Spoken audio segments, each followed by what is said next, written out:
ಇನ್ನು ಹೊಸಕೋಟೆಯಲ್ಲಿ ಎಂಟಿಬಿ ನಾಗರಾಜ್ ವಿರುದ್ಧ ಶರತ್ ಬಚ್ಚೇಗೌಡ ಹರಿಹಾಯ್ದರು. ಅವರು ನಿಜಕ್ಕೂ ನಾಗರಹಾವು ಅಂತ ತಿರುಗೇಟನ್ನ ಕೊಟ್ಟಿದ್ದಾರೆ. ಇವತ್ತು ನಮ್ಗೆಲ್ಲರಿಗೂ ಗೊತ್ತು, ಉತ್ತಾನ ಕಟ್ಟದು ಗೆದ್ಲುಡು, ಉತ್ತದೊಳಗೆ ಬಂದು ಸೇರ್ಕೊಳ್ಳೋದು ಹಾವೇನೇನೆ, ನಾಗರಾವು. ಉತ್ತದೊಳಗೆ ಯಾವಾಗ್ಲೂ ಸೇರ್ಕೊಳ್ಳೋದು ನಾಗರಾವೇನೇನೆ. ಅದರಿಂದ ಕಾಂಗ್ರೆಸ್ ಪಕ್ಷದ ಉತ್ಸಾಹ ಕಟ್ಟಿದಂತ ಚಿಕ್ಕೇಗೌಡ ವೃತ್ತ ಒಳಗೆ ಬಂದು ಎಂಟಿಬಿ ನಾಗರಾಜ್ ಅವರು 2004ರಲ್ಲಿ ಸೇರ್ಕೊಂಡ್ರು.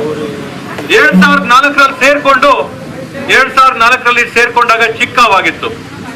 2004ರಿಂದ 2018ವರೆಗೂ ಕಾಂಗ್ರೆಸ್ ಪಕ್ಷದಲ್ಲಿ BMRDA ಅಂತೆ, ಬಯಪ್ಪ ಅಂತೆ, ತಹಶೀಲ್ದಾರ್ ಆಫೀಸ್ ಅಂತೆ, ತಾಲೂಕ್ ಆಫೀಸ್ ಅಂತೆ ಎಲ್ಲ ಭಾಗಗಳಲ್ಲಿ ಕಮಿಷನ್, ಮಾಮೂಲಿ ಲಂಚ ಎಲ್ಲ ತಿಂದು ಸಣ್ಣಗಿದ್ದಿದ್ದು ಅವು ಬಲ್ತ್ ಬಿಟ್ಟು ಒಳ್ಳೆ ಸೈಜ್ ಬಂದು ಒಳ್ಳೆ ದೊಡ್ಡವಾಗಿ ಕಾಂಗ್ರೆಸ್ ಉತ್ತ ಇಕ್ಕಟ್ಟಾಗೋಯ್ತು.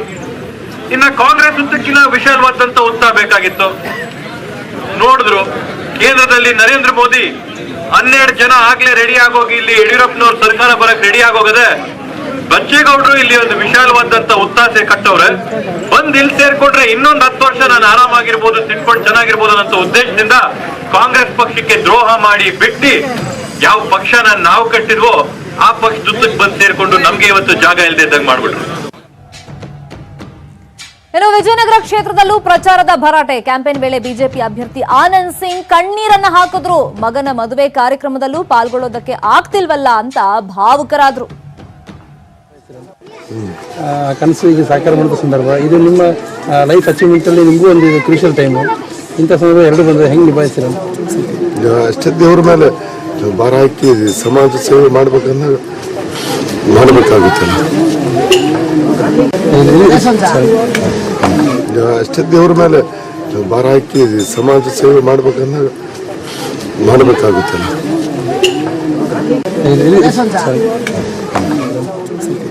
ಅಷ್ಟೇ ದೇವ್ರ ಮೇಲೆ ಭಾರ ಹಾಕಿ ಸಮಾಜ ಸೇವೆ ಮಾಡ್ಬೇಕಂದ್ರೆ ಮಾಡಬೇಕಾಗುತ್ತಲ್ಲ. ಗೋಕಾಕ್ ಚುನಾವಣೆಯನ್ನ ಮಹಾಭಾರತ